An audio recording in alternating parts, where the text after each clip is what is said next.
কৃষ্ণৰ হে দয়াচাৰু লক্ষ্মীৰ নিবাসস্থান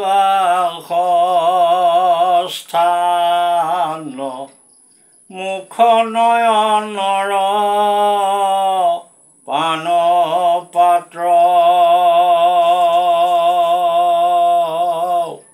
দিগপাল সমস্তৰ আশ্ৰয় কৃষ্ণৰ বাহু ভকতৰ পাদ পদ্ম মাত্ৰ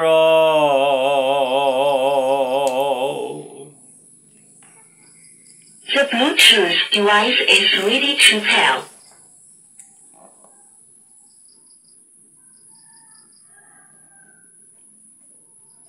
পৰমেশ্বৰৰ ভুৱন মোহন ৰূপ আৰু অনন্ত শক্তিৰ কথা ব্যাখ্যা কৰিছে উপৰোক্ত ঘোষা ফাকি। তেওঁৰ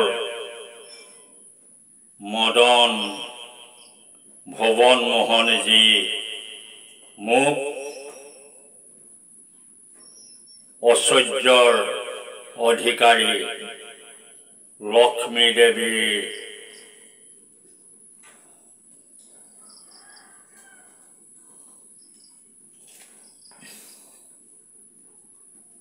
আমিনে দেশ নেত্ৰে পান কৰে। তেওঁৰ সুন্দৰ হৃদয়তেই লক্ষ্মীৰ স্থান।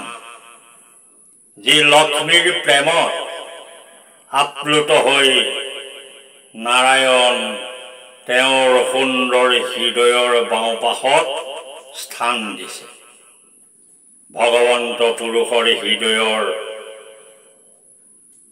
বামংগত পৰম জ্যোতিৰূপে লক্ষ্মী দেৱী সদায় বিৰাজ কৰি আছে।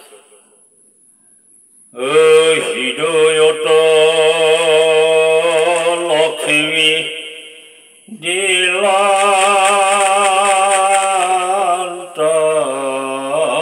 দেখা কুশটিত যেন সোণাৰ ৰেখা। লক্ষ্মী দেৱীয়ে যেনেকৈ তেওঁৰ হৃদয়ত আশ্ৰয় কৰি আছে, তেনেকৈ ইন্দ্ৰ অগ্নি মন মহাদেৱ ব্ৰহ্মা অনন্ত বৰুণ সূৰ্য চন্দ্ৰ নৈৰিত আদি দিকপালসকলে তেওঁৰ বাহুক আশ্ৰয় কৰি আছে। কিন্তু একান্ত ভক্তসকলে হৃদয়ত সদায় তেওঁৰ আতুল পাদ পদ্মকে ধাৰণ কৰি আছে। এতেকে ভকতৰ আশ্ৰয়স্থল একমাত্ৰ ঈশ্বৰৰ পাদপদ্ম। গতিকে লক্ষ্মীক বেলেগকৈ পূজা কৰাৰ কোনো প্ৰয়োজন নাই বুলি বেদ শাস্ত্ৰই নিৰ্দেশ দিছে। এইখিতে লক্ষ্মী পূজাৰ মান্যতা আছেনে নাই এতিয়া আখ্যান প্ৰকাশ কৰিব খুজিছোঁ। এদিন স্বয়ং ভগৱানে লক্ষ্মী দেৱীক প্ৰকাশ্যে ক'লে যে তোমাৰ মহান ভক্ত যিসকল আছে তাৰে এজনৰ গৃহলৈ আজি আমি আগমন কৰোঁ। লক্ষ্মী আনন্দত আপ্লুত হ'ল। লক্ষ্মীৰ ভক্তৰ ঘৰলৈ অনন্ত কোটি ভগৱান পৰমেশ্বৰ গমন কৰিব। সেইকাৰণে তেওঁ সজোৰে যোৱাত বাঞ্ছা কৰিলে।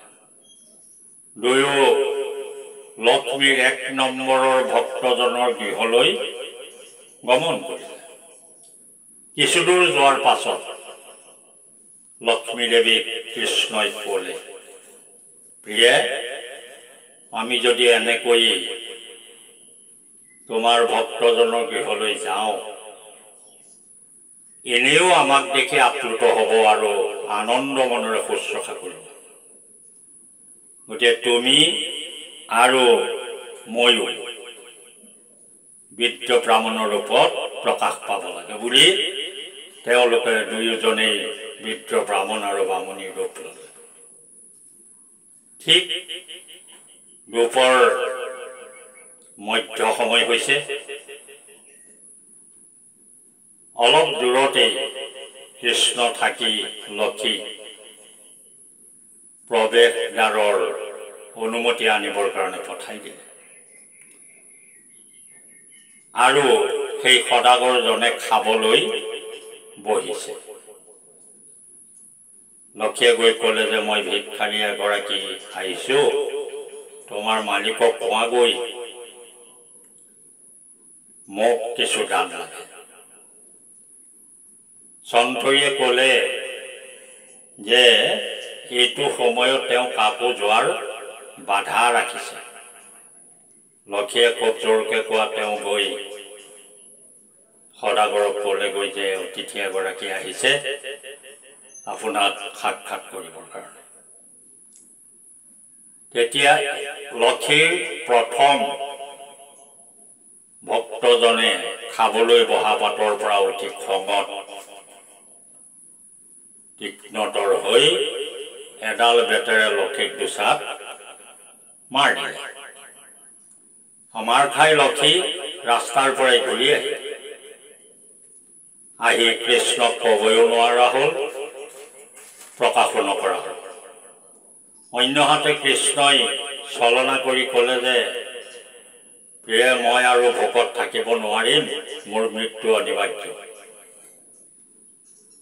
তেতিয়া লক্ষীয়ে প্ৰকৃত কথাটো ক'ব নোৱাৰি আজি নাযাওঁ বুলি কৈ বাটৰ পৰাই ঘূৰি গ'ল। কৃষ্ণই বাটতে এটা বুদ্ধি ভাঙিলে। কৃষ্ণই ভাবিছিল তুমি মোৰ এই দৰিদ্ৰ ভক্তসকলে ইমান কষ্ট সহিষ্ণুভাৱে আৰাধনা কৰাৰ পাছতো এমুঠি অন্ন, এখন বস্ত্ৰ আৰু এটা বাসগৃহৰ ব্যৱস্থা কৰি নিদিয়া, যিহেতু তুমি ঐশ্বৰ্যৰ গৰাকী, গতিকে আজি তোমাৰ দৰ্পচূৰ্ণ কৰা হ'ব বুলি কৈ মনতে ভাবিলে আৰু ক'লে যে মোৰ ৩ নম্বৰ এজন ভকত আছে, বাটতে পাই যাম, তাত সোমাই যাম বোলা। লক্ষীয়ে ভাবিলে যে তেওঁৰ ভক্তজনৰ ঘৰতো আমি প্ৰৱেশ কৰি তেওঁৰ ভক্তৰ ৰূপটো চাই যাওঁ বুলি ভাবি হ'ব বুলি কৈ ৩ নম্বৰ ভক্তজনক, কৃষ্ণৰ ৩ নম্বৰ ভক্তজনক গৃহত প্ৰৱেশ কৰিলে। ঠিক সেই সময়তে কৃষ্ণৰ ভক্তজনে দৈনিক ভিক্ষা কৰি জীৱন নিৰ্বাহ কৰিছিল আৰু সেইদিনা ক'তো একো দ্ৰব্য তেওঁৰ লাভ নহ'ল, ভিক্ষা নাপালে। খালী পেটে আহি তেওঁ গৃহত আইগৰাকীক ক'লে যে আজি কোনো দ্ৰব্য গ্ৰহণ কৰা নহ'ব, যিহেতু আমাৰ আজি দ্ৰব্য নিমিলি। ঠিক সেইদিনা ৰাতিও তেওঁলোকে লঘোণেই আছিল। দুইজন ব্ৰাহ্মণ বামুণীক দেখি ভিক্ষাৰীয়ে সেই ভক্তজনে তেওঁৰ পদূলিলৈ আহি অতিথি দুজনক সুন্দৰভাৱে ভৰি হাত প্ৰক্ষালন কৰি বামুণীক পৰিবাৰে আৰু বামুণক ভিক্ষাৰী পুৰুষজনে ৰাস্তাৰ পৰা লৈ গৃহত বহুৱালে। এই আদৰ দেখি লক্ষী তাত থকাৰ অমান্তি হৈছিল, কিন্তু সেয়ে নহয়। কৃষ্ণই ভোকৰ যি ব্যৱস্থা খুব জটিলতাৰে প্ৰকাশ কৰাত তেওঁলোকে আহাৰমুঠি যোগাৰ কৰি দিয়াৰ সিদ্ধান্ত ল'লে, কিন্তু লক্ষী থাকিব ইচ্ছা নাছিল। আৰু তেওঁলোকৰ শুশ্ৰূষাত আপ্লুত হৈ লক্ষীয়ে ঈশ্বৰ কৃষ্ণৰ চৰণত সমস্ত ঐশ্বৰ্য বিভূতি অৰ্পণ দি শৰণ গ্ৰহণ কৰিছে আৰু সেই দিনাৰ পৰাই কৃষ্ণ পূজা কৰাজনৰ গৃহত লক্ষী দাস হৈ থাকো বুলি লক্ষীয়ে প্ৰতিজ্ঞাবদ্ধ হৈছে। গতিকে লক্ষী পূজাৰ প্ৰাসংগিকতা এক শৰণত প্ৰাধান্য পাব নোৱাৰে।